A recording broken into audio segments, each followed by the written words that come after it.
ഒരിക്കൽ ഒരു കൊച്ചുകുട്ടി പട്ടിക്കുട്ടിയെ വാങ്ങാനായി പെറ്റ് ഷോപ്പിൽ പോയി. കടയുടമ അവനെ ഗ്രൗണ്ടിലൂടെ ഓടി നടക്കുന്ന ഭംഗിയുള്ള ഒരുപാട് പട്ടിക്കുട്ടികളെ കാണിച്ചു കൊടുത്തു. ആ കൂട്ടത്തിൽ ഓടാനായി പാടുപെടുന്നൊരു പട്ടിക്കുട്ടിയെ അവൻ കണ്ടു. അപ്പോൾ അവൻ കൗതുകത്തോടെ ചോദിച്ചു, ആ ചെറിയ പട്ടിക്കുട്ടി എന്തു പറ്റി? കടയുടമ പറഞ്ഞു, അതിനൊരു മുടന്തുണ്ട്, അതുകൊണ്ട് അതിന് വേഗത്തിൽ ഓടാൻ കഴിയില്ല. അപ്പോൾ കുട്ടി സന്തോഷത്തോടെ പറഞ്ഞു, ഈ പട്ടിക്കുട്ടിയാണ് എനിക്ക് വേണ്ടത്. പക്ഷേ കടയുടമ പറഞ്ഞു, അതിനൊരിക്കലും നിന്റെ ഒപ്പം ഓടാൻ കഴിയില്ല, പിന്നെ എന്തിനാണ് നീ അതിനെ വാങ്ങിക്കുന്നത്?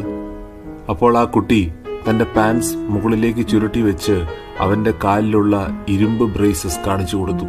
എന്നിട്ട് പറഞ്ഞു, എനിക്കും നന്നായി ഓടാൻ കഴിയില്ല, അതുകൊണ്ട് അവനെന്നെ ശരിക്കും മനസ്സിലാക്കാൻ സാധിക്കും.